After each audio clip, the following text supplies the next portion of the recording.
പ്രൈസലോ കർത്താവിന്റെ അതിപരിശുദ്ധമായ നാം വാഴ്ത്തപ്പെടട്ടെ. വിവിധ സ്ഥലങ്ങളിൽ രാജ്യങ്ങളുമായിരുന്ന വചനം കേൾക്കുന്ന എല്ലാ പ്രിയപ്പെട്ടവർക്കും കർത്താവായ യേശു ക്രിസ്തുവിന്റെ വിലയേറിയ നാമത്തിൽ എൻ്റെ സ്നേഹവന്ദനം. അല്പസമയത്തെ ദൈവനിശ്ചിന്തയ്ക്കായി ഒരു ദൈവത്തിന്റെ ഭാഗം വായിക്കുന്നു. അപ്പോസ്തല പ്രവൃത്തി 1-ാം അധ്യായം 8-ാം വാക്യം.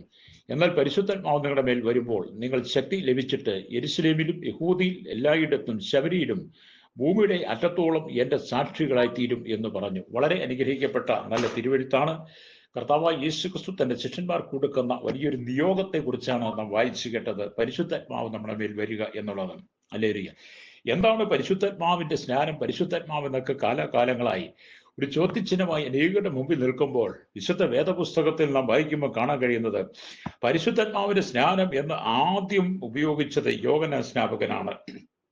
മത്തായിയുടെ സുവിശേഷം 3-ാം അധ്യായം അതിന്റെ 11-ാമത്തെ വാക്യത്തിലും മർക്കോസിന്റെ 1:8-ലും ലൂക്കോസ് 3:16-ലും ഒക്കെ ആയിട്ട് നമുക്ക് കാണാൻ കഴിയും. യോഹന്നാൻ പറഞ്ഞത് താൻ വെള്ളം കൊണ്ട് അല്ലെങ്കിൽ അഥവാ വെള്ളത്തിൽ സ്നാനം കഴിപ്പിക്കുന്നു എന്നാണ്. എന്നാൽ യേശു വിശ്വാസികളെ പരിശുദ്ധാത്മാവ് കൊണ്ടും തീ കൊണ്ടും അഥവാ പരിശുദ്ധാത്മാവിലും തീയിലും സ്നാനം കഴിപ്പിക്കും എന്നാണ് യേശു ക്രിസ്തുവിന്റെ വചനം എന്ന് പറയുന്നത്. ജലസ്നാനത്തിൽ ഒരു സ്നാപകൻ വെള്ളം കൊണ്ട് അഥവാ വെള്ളത്തിൽ ഒരു മനുഷ്യനെ സ്നാനപ്പെടുത്തുന്നു എന്നുള്ളത് നാം കണ്ടുകൊണ്ടിരിക്കുന്ന സംഭവമാണ്. എന്നാൽ പരിശുദ്ധാത്മാവിന്റെ സ്നാനം എന്ന് പറയുന്നത് യേശു നമുക്ക് നൽകുന്നതാണ്. പരിശുദ്ധാത്മാവ് കൊണ്ട് അല്ലെങ്കിൽ പരിശുദ്ധാത്മാവിൽ സ്നാനം കഴിപ്പിക്കുന്നു പറയുമ്പോൾ ഹല്ലേലൂയ യേശു തന്നെ ഈ പരിശുദ്ധാത്മാവിനെ നമ്മുടെ മേൽ പകരുമ്പോഴാണ് നമുക്ക് ആത്മാവിൽ പരിശുദ്ധാത്മാവെന്ന ആ സ്നാനം നമ്മുടെ മേൽ വരുന്നത്. അതാണ് പെന്തക്കോസ്ത് നാളിൽ കൂടിയിരുന്ന 120 പേർ, യേശുവിന്റെ അമ്മയായിരിക്കുന്ന മറിയയും 12 അപ്പോസ്തലന്മാരടക്കം ഹല്ലേലൂയ കൂടിയിരുന്ന 120 മേൽ ഇറങ്ങി വന്ന ദൈവത്തിന്റെ പരിശുദ്ധാത്മാവിന്റെ ആ വലിയ സ്നാനത്തെ ആദിമ സഭയിൽ എന്ന പോലെ ഇന്നും ലോകം മുമ്പാടും വിശ്വസിക്കുന്ന സകല ജനത്തിന്മേലും ആ പരിശുദ്ധാത്മാവ് കൊണ്ട് കർത്താവ് സകലരെയും സ്നാനം കഴിപ്പിക്കുന്നതായിട്ട് പരിശുദ്ധാത്മാവ് കൊണ്ട് നിറയ്ക്കുന്നതായിട്ട് കാണാൻ കഴിയും. എന്നെ കേൾക്കുന്ന പ്രിയ സ്നേഹിതരെ, ഈ ലോകത്തിൽ നാം ജീവിക്കുമ്പോൾ ഒരു ക്രൈസ്തവ വിശ്വാസി എന്ന നിലയിൽ നാം ഓരോരുത്തരും പരിശുദ്ധാത്മാവ് കൊണ്ടുള്ള സ്നാനത്തെ നിറയപ്പെട്ട ആത്മാവിൽ നീതീകരിക്കപ്പെട്ടവനായി ആത്മാവിൽ ശുദ്ധീകരിക്കപ്പെട്ടവനായി ജീവിച്ചെങ്കിൽ മാത്രമേ ഈ ലോക ജീവിതം അവസാനിച്ച് നമ്മുടെ മരണത്തോടുകൂടി അഥവാ കർത്താവിന്റെ വരവോടുകൂടി നമുക്ക് നിത്യതയിൽ പ്രവേശിപ്പാൻ കഴിയുള്ളൂ. വിശ്വസിക്കുകയും സ്നാനമേൽക്കുകയും ചെയ്യുന്നവൻ രക്ഷിക്കപ്പെടും എന്നാണ് മർക്കോസിന്റെ സുവിശേഷം വായിക്കുമ്പോൾ കാണാൻ കഴിയുന്നത്. അതുകൊണ്ട് എന്നെ കേൾക്കുന്ന പ്രിയ സ്നേഹിതരെ, യോഹന്നാന്റെ സ്നാനവും പരിശുദ്ധാത്മാവിന്റെ സ്നാനവും തമ്മിൽ വേർതിരിച്ചുകൊണ്ട് ഇവിടെ പറയുകയാണ് യേശു നിങ്ങളെ പരിശുദ്ധാത്മാവിൽ തീയിൽ സ്നാനം കഴിപ്പിക്കുമെന്ന്. പരിശുദ്ധാത്മാവ് സ്നാനം എന്ന് പറയുന്നത് പരിശുദ്ധാത്മാവ് മനുഷ്യന്റെ മേൽ വരുന്നതിന്റെ അവൻ ശക്തി പ്രാപിക്കുന്നതിന്റെ അടയാളമായിട്ട് ഇവിടെ രേഖപ്പെടുത്തുകയാണ്. ഹല്ലേലൂയ. ഈ ശക്തിക്കായി അന്ന് അപ്പോസ്തലന്മാർ കാത്തിരുന്നു എന്ന് നമുക്ക് കാണാൻ കഴിയും. പെന്തക്കോസ്ത് ദിവസത്തിൽ ഹല്ലേലൂയ ശിഷ്യന്മാർ ഒന്നിച്ചു കൂടിയിരുന്നപ്പോഴാണ് പരിശുദ്ധാത്മാവിന്റെ സ്നാനം അവരുടെ മേൽ വ്യാപരിക്കുന്നത്, അവരുടെ മേൽ ഇറങ്ങി വരുന്നത്.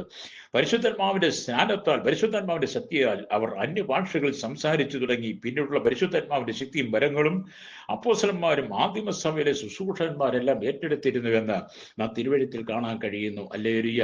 ഈ നാളുകളിലും ദൈവം തന്റെ ദാസന്മാരെ ലോകം മുമ്പാണ് ശുശ്രൂഷയ്ക്ക് അയക്കുന്നത്. പരിശുദ്ധാത്മാവെന്ന സ്നാനത്തെ നിറച്ചുകൊണ്ടാണ്. പരിശുദ്ധാത്മാവെന്ന സ്നാനത്തെ നിറയപ്പെട്ട് ശുശ്രൂഷ ചെയ്യുമ്പോൾ പാപികൾക്ക് മാനസാന്തരം അത് ലഭിക്കുന്നു. പാപികൾ തങ്ങളുടെ പാപത്തെ കുറിച്ച് ഉണർത്തുന്ന വിധത്തിൽ ദൈവത്തിന്റെ ആത്മാവ് ദൈവം തെരഞ്ഞെടുത്ത ദാസന്മാരിൽ കൂടെ ദൈവത്തിന്റെ വചനം നാമെ നൽകുമ്പോൾ അനേകർ ഹൃദയങ്ങളിലേക്ക് വചനം ആഴത്തിലിറങ്ങി അവരുടെ ഉള്ളിൽ പാപബോധം വരുത്തുക മാത്രമല്ല ആ പാപത്തെ ഏറ്റുപറഞ്ഞ് കർത്താവായ യേശു ക്രിസ്തുവിന്റെ വീണ്ടും ജന്മം പ്രാപിക്കാൻ പ്രേരിപ്പിക്കുകയാണ് ചെയ്യുന്നത്. ഹല്ലേലൂയ. അതുകൊണ്ട് ഇന്ന് പകൽ എന്നെ കേൾക്കുന്ന പ്രിയ സ്നേഹിത, പരിശുദ്ധാത്മാവ് ആരാണ്? പരിശുദ്ധാത്മാവിന്റെ സ്നാനം എന്താണ്? ഇന്നും ലോകം തിരിച്ചറിയാതെ കിടക്കുമ്പോൾ പരിശുദ്ധാത്മാവ് നിങ്ങൾക്ക് നൽകുന്ന ഏറ്റവും അതിപ്രധാനമായ സമയമാണ് ഈ പ്രഭാതം എന്ന് പറയുന്നത്. എന്തിന്?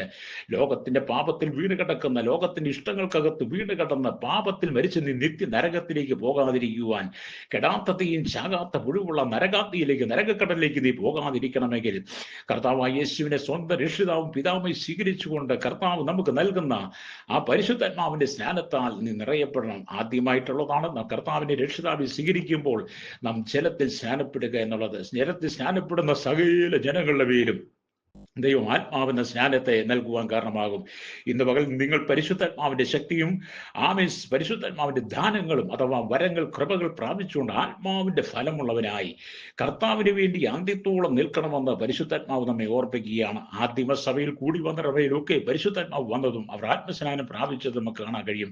ഇന്നും പരിശുദ്ധാത്മാവ് നിന്നുപോയെന്നും പരിശുദ്ധാത്മാവിന്റെ പ്രവൃത്തി ഇല്ലെന്നും പല സഭകളും പല സംഘടനകളും പഠിപ്പിക്കുമ്പോൾ വിശുദ്ധ വേദപുസ്തകം പറയുന്നു, കർത്താവായ യേശു ക്രിസ്തുവിൽ വിശ്വസിക്കുന്ന സകല മനുഷ്യരെയും ദൈവം ആത്മാവിൽ സ്നാനപ്പെടുത്തുന്നു, ആത്മാവിൽ നിറയ്ക്കുന്നു.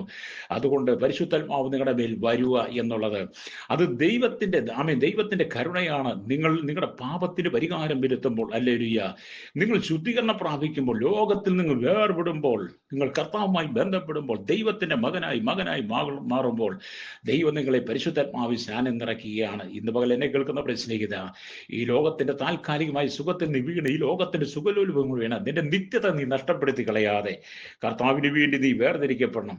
പരിശുദ്ധാത്മാവ് എല്ലാ വിശ്വാസികളുടെ മേലും ഉണ്ട് എന്ന് നമുക്ക് തിരിച്ചറിയുവാൻ കഴിയണം. അതിന് നീ കർത്താവിനെ സ്വന്തം രക്ഷിതാവും പിതാവിനെ സ്വീകരിക്കണം.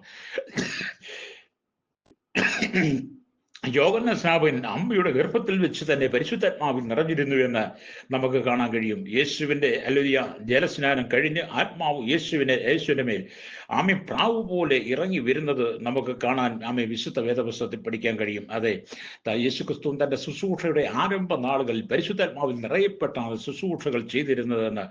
യേശു പരിശുദ്ധാത്മാവിൽ നിറയപ്പെട്ടതിന്റെ ശുശ്രൂഷയിൽ രോഗികൾക്ക് സൗഖ്യം കൊടുത്തു, ഭൂതങ്ങളെ പുറത്താക്കി, കുരുടന് കാഴ്ച കൊടുത്ത്, ചെകടിന് കേൾവി കൊടുത്തു, മുടന്തനെ നടക്കി, മരിച്ചവരെ എഴുന്നേൽപ്പിച്ചു. യേശു ക്രിസ്തുവിടെ അത്ഭുതകരമായ ശുശ്രൂഷകൾ നടക്കുവാൻ കാരണം പിതാവ് തന്നെ ആത്മാവിൽ നിറച്ചിരുന്നു എന്നുള്ളതാണ്. അതുകൊണ്ട് ഈ കാലഘട്ടത്തിലും കർത്താവായ യേശു ക്രിസ്തുവിൽ വിശ്വസിക്കുന്ന ഏത് മനുഷ്യനും ജാതിയില്ല, മതമില്ല, വർണ്ണ വ്യത്യാസമില്ലാതെ യേശുവിൽ വിശ്വസിക്കുന്ന സകലയിലും ദൈവം ഈ പരിശുദ്ധാത്മാവിനെ പകരുവാൻ ആഗ്രഹിക്കുകയാണ്. അങ്ങനെ ആത്മാവിൽ നിറയപ്പെട്ട് നിന്നെ ദൈവം ഭൂമിയുടെ ആറ്റത്തോളം അയച്ച് സകല ജാതികൾക്കും പരിശുദ്ധാത്മാവിനെ നൽകത്തക്ക നിലയിൽ ദൈവം നിന്നെ ശുശ്രൂഷയ്ക്കായി വേർതിരിക്കാൻ ആഗ്രഹിക്കുക. ഇന്ന് പകൽ ഈ വചനം കേട്ടുകൊണ്ടിരിക്കുന്ന ശ്രോതാവേ, നിന്റെ ഈ ലോക ജീവിതത്തിന്റെ പാപസുഖങ്ങൾ വിട്ട് നീ ദൈവസ്ഥലേക്ക് മടങ്ങി വന്ന് കർത്താവിന് വേണ്ടി നീ ഒരു പാത്രമായി തീരുന്നെങ്കിൽ, നീയാകുന്ന പാത്രത്തെ, മൺകൂടാരമാകുന്ന പാത്രത്തെ പരിശുദ്ധാത്മാവ് കൊണ്ട് നിറച്ച് കർത്താവ് നിന്നിലൂടെ ശക്തിയേറെ ശുശ്രൂഷ ചെയ്തെടുപ്പാൻ ആഗ്രഹിക്കുകയാണ്. ആത്മശക്തിയോടും വരങ്ങളോടും ആത്മാവിനെ നിങ്ങൾ പ്രാപിക്കുമ്പോൾ, ഹല്ലേലൂയ, ഈ ലോകത്തിന്റെ വലിയ പാപസുഖങ്ങളിൽ വീണ് കിടക്കുന്ന ആയിരങ്ങൾക്ക് നിങ്ങൾ വെളിച്ചം വീശുന്നതിനായി മാറും. അതുകൊണ്ട് ഇന്ന് പകൽ ദൈവത്തിന്റെ ആത്മാവ് നിന്നെ ആത്മാവിൽ നിറയ്ക്കുവാൻ ആഗ്രഹിക്കുമ്പോൾ പരിശുദ്ധാത്മാവെന്ന ദാനത്താൽ നിറയപ്പെടുവാൻ ആഗ്രഹിക്കണം. ഹല്ലേലൂയ, ദൈവം നിന്നെ ആത്മാവ് കൊണ്ട് നിറയ്ക്കാൻ ആഗ്രഹിക്കുന്നു. അതേ ഇന്ന് പകൽ പരിശുദ്ധാത്മാവിനെ നിങ്ങൾ കൈക്കൊള്ളാൻ താല്പര്യപ്പെടുന്നെങ്കിൽ, പരിശുദ്ധാത്മാവ് നിറയപ്പെട്ട് കർത്താവിന്റെ ഒരു ഉത്തമ സാക്ഷിയായി നിൽപ്പാൻ ആഗ്രഹിക്കുന്നെങ്കിൽ, ഞാൻ നിങ്ങൾക്ക് വേണ്ടി പ്രാർത്ഥിക്കാൻ ആഗ്രഹിക്കുക. കണ്ണുകളടച്ചാട്ട്. പരിശുദ്ധ ഞങ്ങളുടെ നല്ല ദൈവമേ, സ്വർഗ്ഗീയ പിതാവേ, അനുഗ്രഹിക്കപ്പെട്ട നല്ല സമയത്തിനായി ഈ വചനം കേട്ടുകൊണ്ടിരിക്കുന്ന സകല ജനത്തെ ഞങ്ങളുടെ കരങ്ങളിൽ ഏൽപ്പിക്കുന്ന കർത്താവേ, പെന്തക്കോസ്ത് നാളിൽ കൂടിയിരുന്ന 100 മേൽ ഇറങ്ങി വന്ന ദൈവത്തിന്റെ പരിശുദ്ധാത്മാവിനെ ഇന്ന് പകൽ കർത്താവേ ഒരു വലിയ കൂട്ടം ജനത്തിനെ പകർന്ന് അവരെ ആത്മാവിൽ നിറച്ച് നിത്യതയ്ക്ക് വേണ്ടി ഒരുക്കുവാൻ ദൈവരങ്ങൾ ഏൽപ്പിക്കുന്നു. പാപത്തിന്റെ വശീകരണത്തിൽ വീണ് കിടക്കുന്ന ആയിരക്കണക്കിന് ജനങ്ങൾക്കൊരു മോചനമായി തീരുവാൻ, പാപപരിഹാരമായി തീരെ ശുദ്ധീകരണമായി തീരുവട്ടയാകണമേ.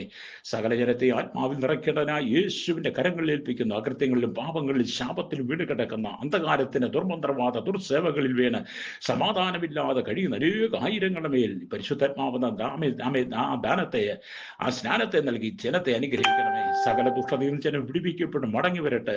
സകല മഹത്വം എടുക്കണം യേശു കർത്താവിന്റെ വലിയ നാമത്തിൽ തന്നെ. ആമേൻ.